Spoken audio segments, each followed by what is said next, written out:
Baik, bismillah, alhamdulillah, wassalatu wassalamu ala rasulillah, kama yuhibbu rabbuna wa yarda. A'udzu billahi minasyaitonir rajim. Bismillahirrahmanirrahim. Subhanaka la ilma lana illa ma 'allamtana innaka antal alimul hakim.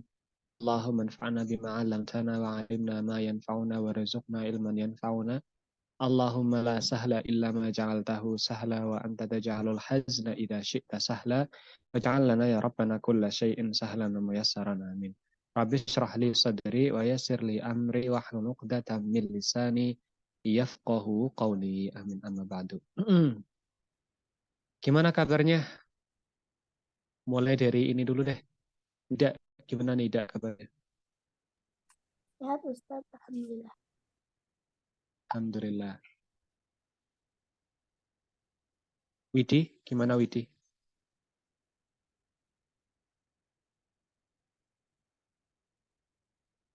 Widi sehat, Widi? Nah, Widi, pesan tadi ada? Nggak ada ya? Hilma Hilwah, sehat Hilma Hilwah?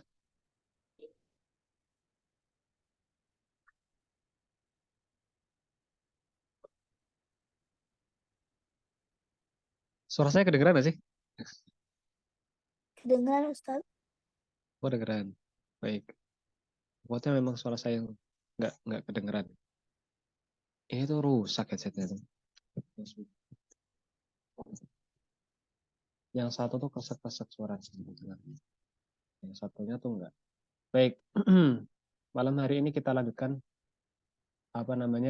mata pelajaran fikih. Ya, kita akan belajar fikih pada malam hari ini. Siapa namanya? Nida. Terakhir sampai mana fikih kita, Nida? Sampai pembatal wudhu Ustaz.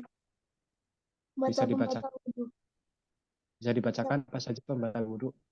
Nah, yang pertama, apa saja yang keluar dari kemaluan dubur? Kemaluan dan dubur, bukan kemaluan dubur. Atau dubur. Kemaluan atau dubur.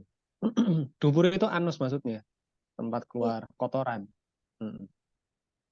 Selanjutnya, Kedua, hilang kesadaran atau akal, baik kita pingsan atau tidur. terus lagi Ketiga, menyentuh kemaluan dengan telapak tangan bagian dalam secara langsung. terus Keempat, makan daging onta. terus Kelima,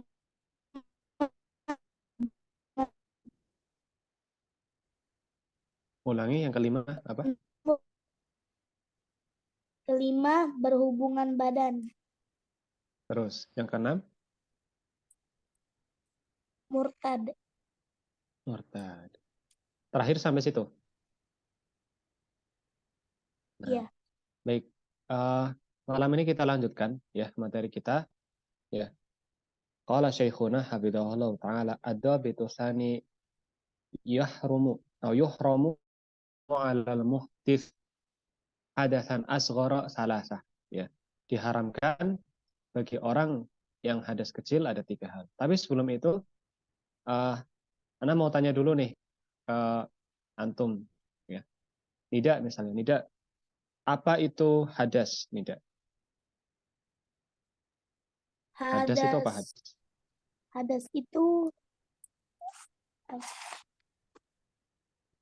Hadas itu najis bukan Ustaz? Kan. Kayak pipis gitu. Kayak pipis gitu. Pembatal. Kira-kira menurut antum hadas itu apa? Kayak pipis gitu. Pipis itu hadas. Menurut antum seperti itu, Nida? Iya, yang Ana tahu hadas itu najis. Segala jenis najis. Atau yang membatalkan. Oh gitu. Kalau menurut Rini gimana? Rini bisa open mic nggak, Rini? Saya kayak berdua doang sama Nida nih. Soalnya Hilma kan nggak bisa open mic ya.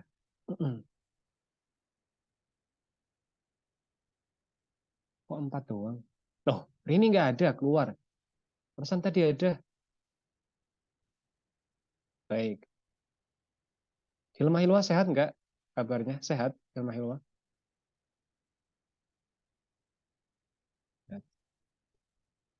Nulislah di chat sehat gitu, Ustaz. Nah, Rini, halo Rini. Suara saya jelas nggak Rini? Iya, Ustaz, jelas. Alhamdulillah. Rini, menurut kamu apa itu hadas? Hadas ialah najis. Najis berat dan najis ringan. Hadas adalah najis. Beda loh padahal. Hadas dan najis itu dua hal yang berbeda. Dua hal yang berbeda. Kita tulis ini dulu. Hadas ya. Tulis dulu pengertian hadas sebelum nanti kita masuk bahasan kayak ini. Hadas adalah, tulis. Hadas adalah, sudah? Sudah belum? Afwan Ustaz, bisa diulangi? Hadas adalah, gitu. Hadas adalah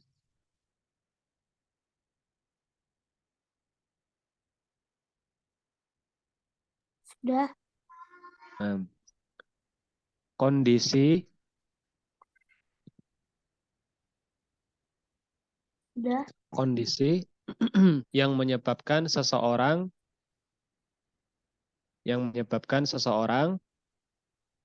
sudah, terlarang dari suatu ibadah. Yang menyebabkan seseorang terlarang dari suatu ibadah. sudah Ustaz. Nah, itu hadas ya. Coba dibaca lagi Rini. Apa itu hadas?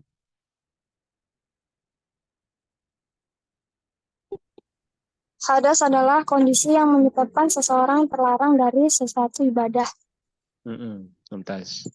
Jadi hadas itu kondisi. Kondisi ya, beda sama najis. Boleh ditulis pengertiannya. Najis adalah sudah? Sudah belum? Najis adalah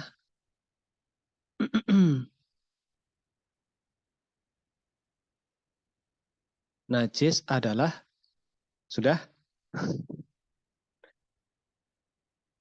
Sudah belum? Kok diam semua? Oh, sudah Ustaz. Nah, najis adalah zat ya, zat atau benda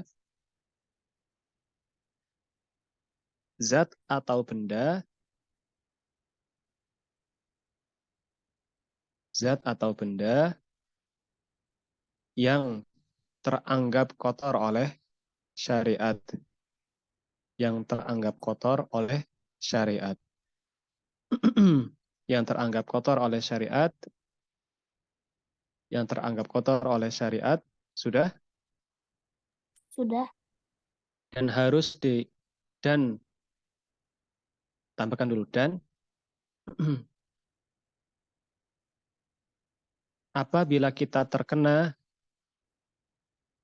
apabila kita terkena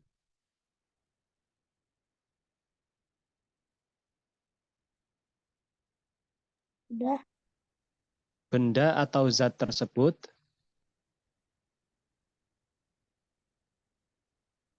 sudah, maka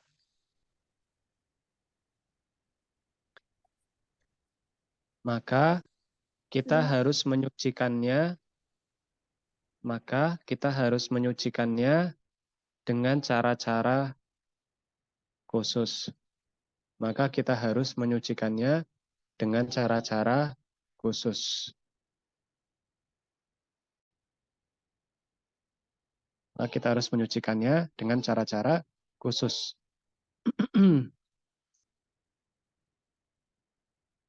sudah Ustaz. Sudah. Nida diulangi.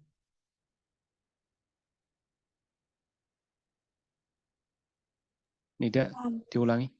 Ya. Najis adalah zat yang atau benda yang teranggap kotor oleh syariat, dan apabila kita terkena benda atau zat tersebut, maka kita harus menyucikannya dengan cara khusus. Nah, seperti itu ya. Jadi beda. Kalau hadas itu hubungannya sama kondisi seseorang. Kondisi seseorang ya yang membuat orang itu terlarang dari ibadah.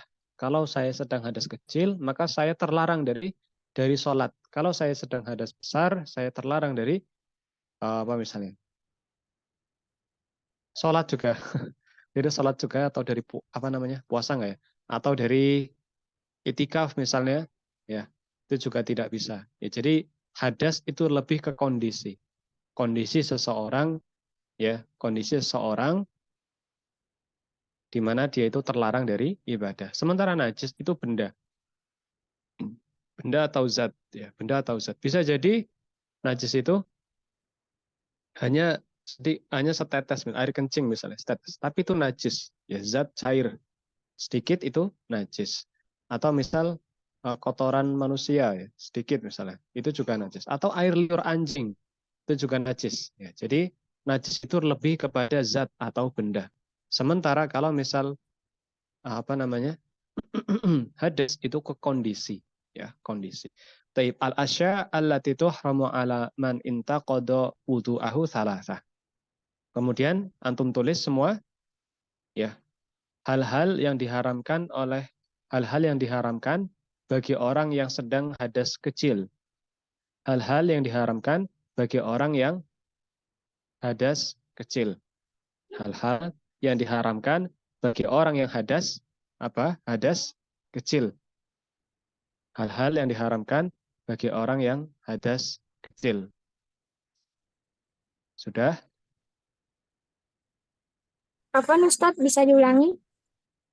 Hal-hal yang diharamkan bagi orang yang hadas kecil.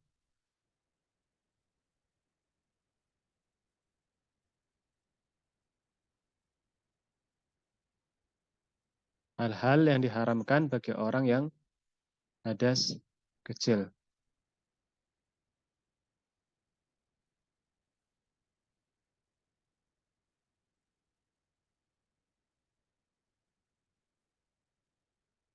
Hal-hal yang diharamkan bagi orang yang hadas kecil. Sudah atau belum? Sudah Ustadz, sudah. Nah, ada 3 ya. Yang pertama adalah sholat. Yang pertama, sholat. Yang pertama, sholat. Yang pertama, sholat. Hal yang diharamkan bagi orang yang hadas kecil. Yang pertama adalah sholat.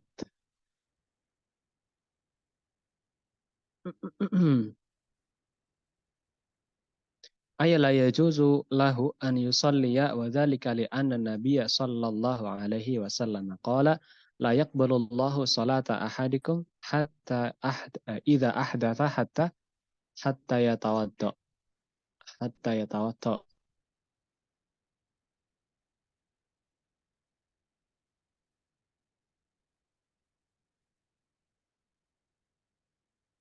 hatta yatawadda. Yaitu Nabi SAW mengatakan Allah tidak akan menerima sholat.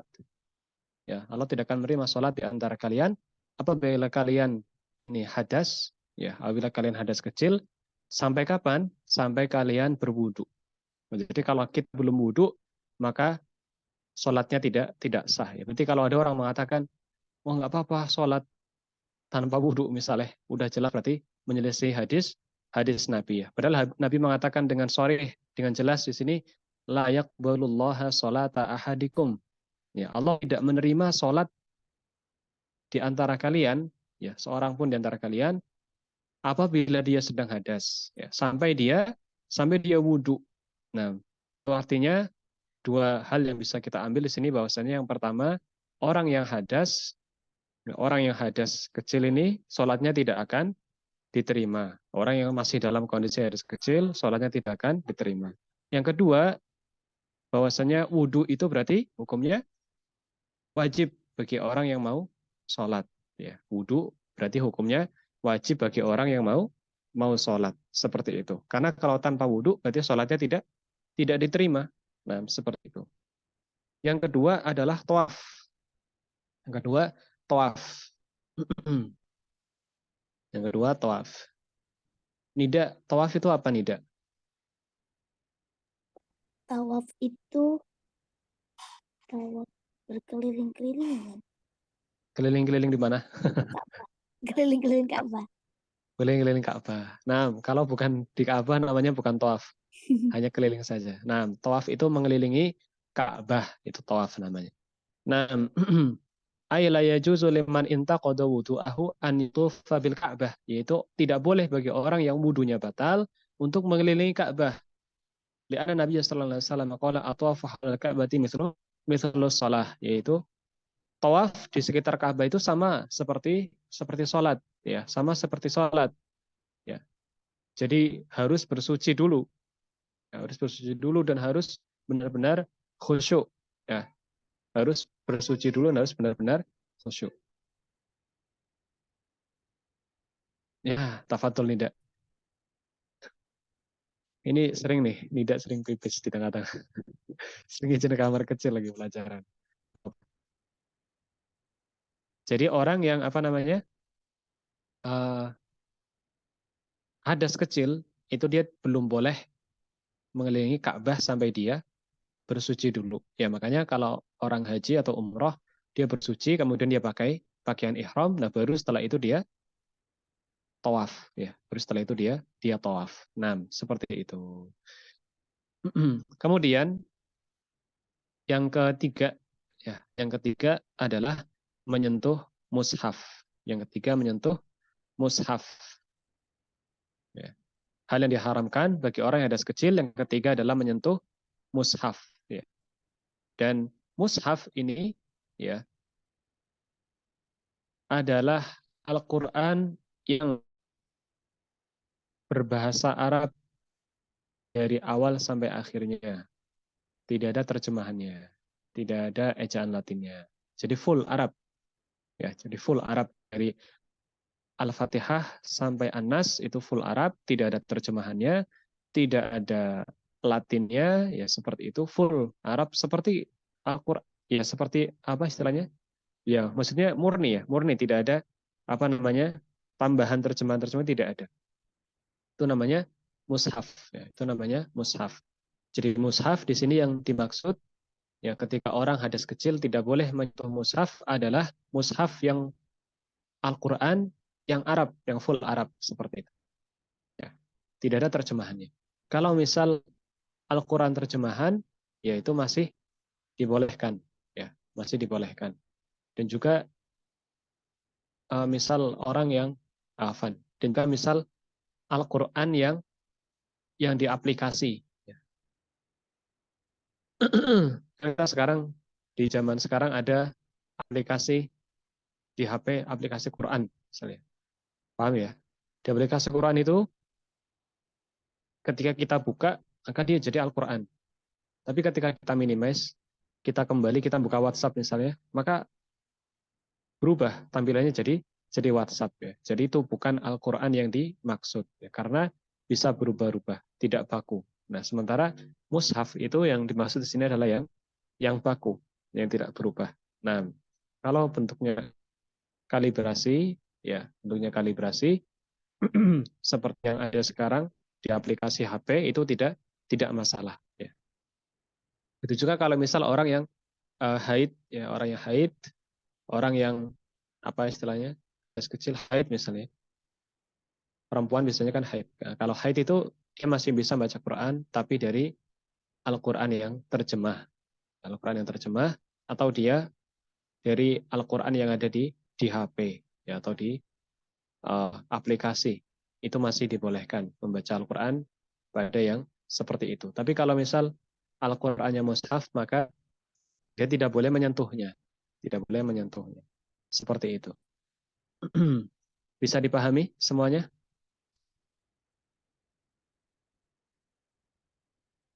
Bisa, Ini Ustaz. bisa dipahami? Nah. Selesai. Oh, Nida sudah kembali, Nida. Sudah Sudah. dicatat yang ketiga. Belum, Ustaz. Nah, yang ketiga adalah menyentuh mushaf.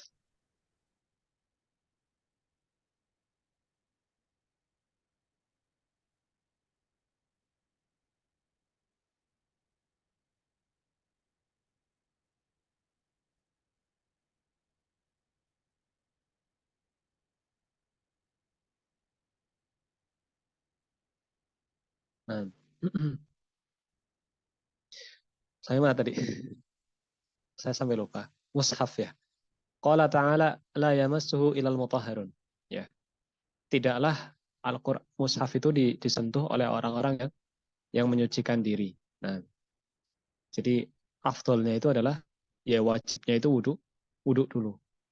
Kalau misal ini berarti gimana? Ya boleh megang itu nggak secara langsung ya. Mushafnya itu nggak dipegang secara langsung. Pakai sarung tangan ya. Seperti itu juga masih dibolehkan. Nah, kalau misal qadarullah harus memegang. Tapi kalau darurat ya Allah Allah.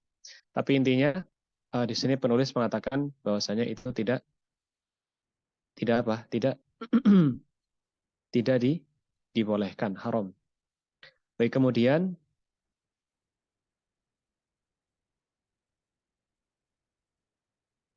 yang selanjutnya yaitu sudah ya, sudah selesai. Nah, yang selanjutnya adalah bab mandi wajib. Nah, kita masuk bahasan baru sedikit bab mandi wajib. Nah, bab mandi wajib. Ya, ini sekilas saja ya, karena waktunya sudah hampir 8:30 ya. Nah, bab mandi wajib. Yang pertama adalah tentang sebab-sebab mandi wajib. Sebab-sebab mandi wajib. Ya, sebab-sebab mandi wajib. Maujibatil ghusli khamsah. Sebab-sebab mandi wajib ada 5. Sebab-sebab mandi wajib ada 5. Yang pertama adalah keluar mani. Pertama keluar mani. Keluarnya mani itu yang pertama.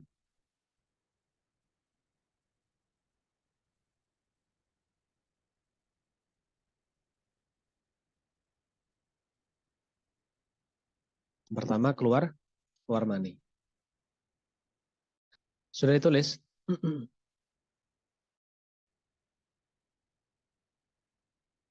Tidak, sudah tidak.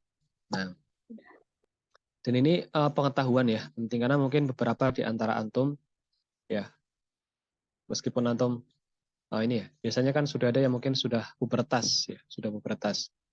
Nah, idza kharajal mani minar rajul awil mar'ah wajib al-ghusl. Apabila keluar mani baik dari laki-laki atau dari perempuan maka wajib mandi wajib. Nah, wadzalika bi ijma'i ahli ilmi. Ya, dan ini dengan kesepakatan ahli ilmu. Baik laki-laki ataupun perempuan itu bisa keluar mani. Ya, bisa keluar mani. Dan ketika sudah keluar mani, maka wajib mandi. Wajib mandi karena ini hadasnya hadas besar. Bukan lagi hadas kecil tapi hadas besar. Nah, sebelum lanjut ini paham atau enggak mani? Atau tidak tahu sama sekali? Karena kita sedang belajar. Jadi kalau misal bingung, ini harus dijelaskan dulu. Nida tahu nggak mani itu apa? Tahu? Enggak, Ustaz. Enggak. Mani kayak keputihan bukan? Bukan ya? Bukan sih. Beda sih sebenarnya. Mani itu saya tulis di chat ya. Jadi sambil saya tulis. Mani itu adalah cairan ya. Cairan putih kental ya. Ini kita bukan bicara jorok ya. Kita lagi belajar fikih ya agar kita tahu gitu kan. Kita tahu kapan kita diwajibkan mandi wajib.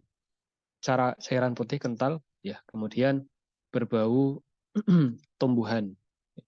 Berbau tumbuhan dan biasanya keluar ya. Biasanya keluar saat syahwat memuncak ya. Puncak atau klimaks. Nah, kenapa Kak Nida doang ya? Semuanya ya. Tunggu sebentar. Gitu ya. Itu mani. Jadi penting. Jadi sebenarnya cairan yang keluar Ya, kita belajar fikih. Kita belajar fikih ini, bukan belajar apa namanya?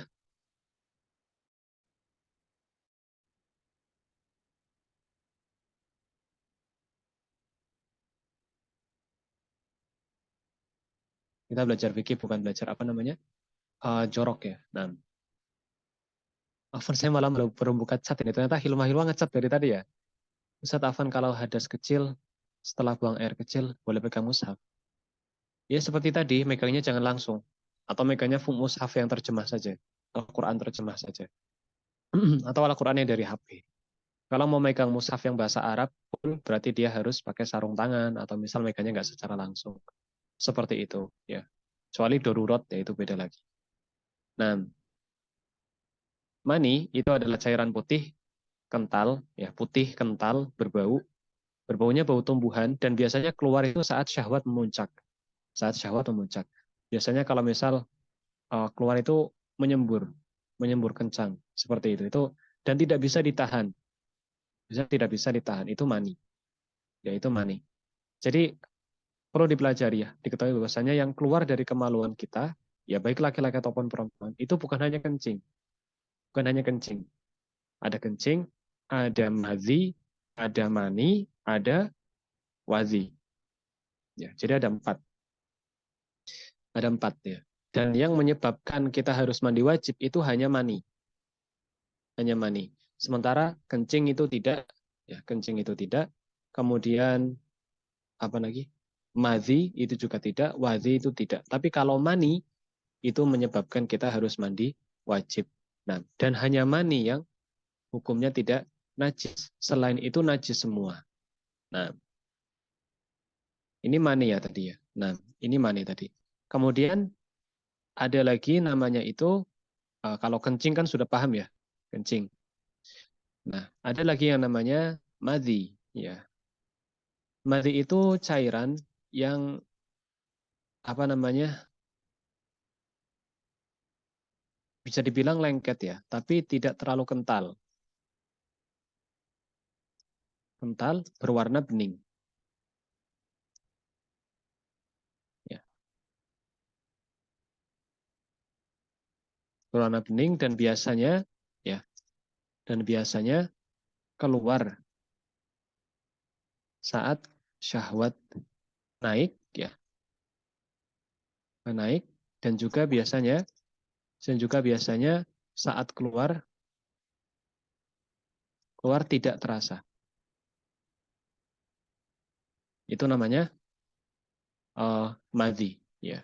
Jadi beda sama nih kencing ya. Misal kita ngasih gambar yang mudah dulu kencing. Kencing itu kan ketika kita mau keluar kencingnya kita kerasa kan kebelet pipis. Berasa kan? Berasa. Kayak Nida tadi kan izin ke kamar kecil. Itu kan berasa, pipisnya berasa. Kebelet pipis, ada rasa hasrat pipisnya mau keluar. Nah, kalau misal madhi ini tidak. Madhi itu dia keluar itu sendiri. Keluar sendiri. Jadi kadang tidak rasa, tapi tahu-tahu sudah basah. Seperti itu. Kadang seperti itu. Atau seringnya seperti itu. Ya. Dan keluarnya ini tidak istilahnya tidak serutin kencing ya. Tidak serutin kencing. Hanya saat syahwat itu naik. Ya, baik laki-laki ataupun perempuan sama. Ketika syahwatnya itu naik, nafsunya naik, ya maka biasanya itu diawali dengan madhi dulu. Ya, dengan madhi dulu. Dan madhi itu najis. Madhi itu najis. Madhi itu najis. Madhi itu najis. Sementara kalau misal mani itu kan tidak najis. Ya, madhi itu najis. Jadi kalau misal keluar suatu saat afan ya, qadarullah. Ini kita belajar ya, sekali kita belajar. Bukan maksudnya berpikir jorok, tidak. Kalau misalnya satu saat di antara kita itu mengalami ya keluar madhi, maka yang harus dilakukan adalah kita mencuci pakaian itu. Ya. Mencuci pakaian yang terkena madhi. Karena madhi itu sama seperti air kencing, najis gitu kan.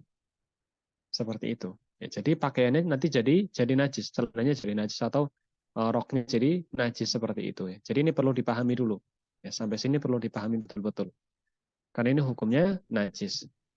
Beda sama mani itu tidak najis.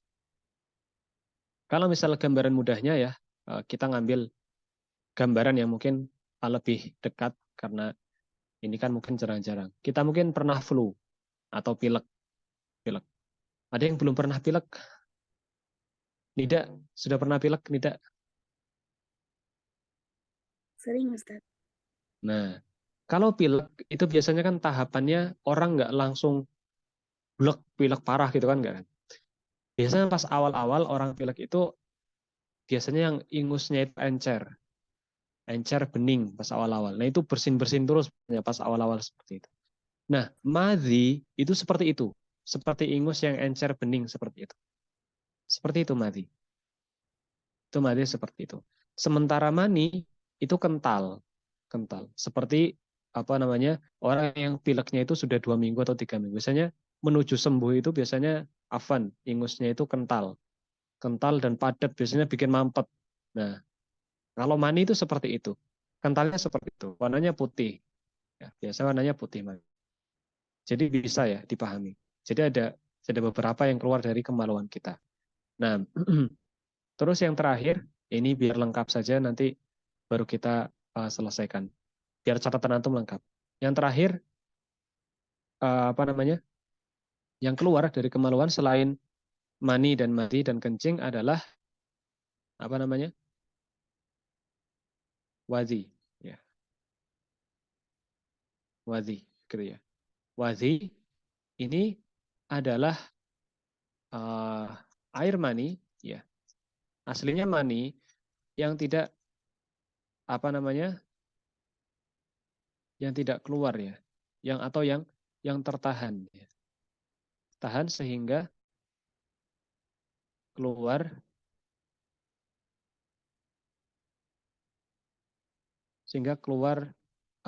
tidak dengan syahwat ya. Dengan syahwat dan apa namanya? Bentuknya bentuknya ya. Iya, bentuknya cair seperti kencing. Saya sambil nulis ini. Bentuknya cair seperti kencing serta biasanya keluar bersamaan setelah kencing selesai. Nah, itu wadhi ya, wadhi.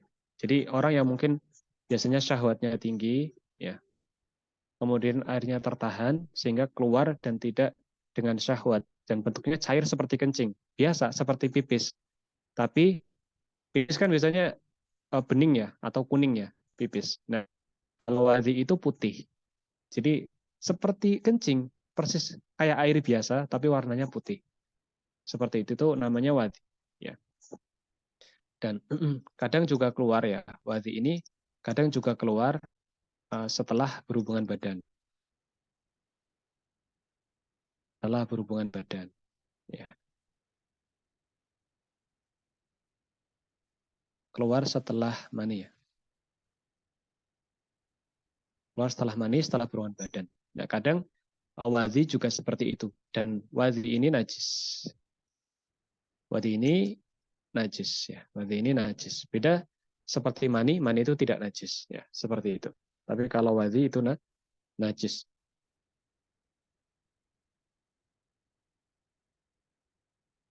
Ya, jadi apa namanya?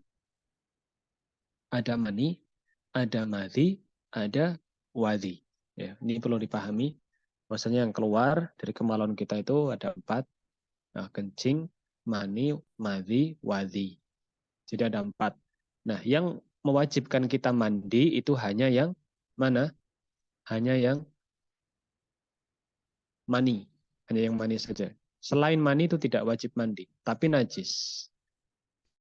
Mani tidak najis seperti itu. Ya, bisa dipahami? Halo? Nida, sedih Nida. Nah, Ustaz. Alhamdulillah. Sudah ngantuk? Enggak, Ustaz. Enggak ya. Baik, setelah ini bahasa Inggris ya. Sekitar rasa cukup ya, karena sudah 35 menit lebih ya. Kita cukupkan untuk fikihnya insya Allah kita lanjutkan selanjutnya di pertemuan selanjutnya ya, yaitu tentang wajib-wajib atau hal-hal yang menyebabkan mandi wajib. Ya, kita baru di yang pertama yaitu keluarnya mani. Nah, nanti ada yang kedua, ketiga, keempat, dan seterusnya. Nah, setelah ini bahasa Inggris, jadi antum silakan tetap di ruangan, jangan keluar kemana-mana, tunggu sampai gurunya masuk ke sini. Ya, tunggu sampai gurunya masuk ke sini ya. Yang lain gimana? Rini, jelas Rini? Insya Allah jelas Ustadz. Alhamdulillah. Hilmah, Hilwah, jelas?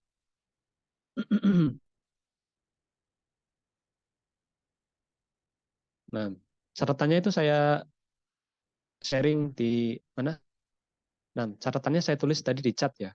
Nah, di chat nanti kalau misalnya yang belum ini bisa antum catat ya. Nah, barakallahu fikum wa jazakumullahu khairan. Subhanakallahumma bihamdika asyhadu an la ilaha illa anta astaghfiruka wa atubu ilaik. Wassalamualaikum warahmatullahi wabarakatuh. Waalaikumsalam.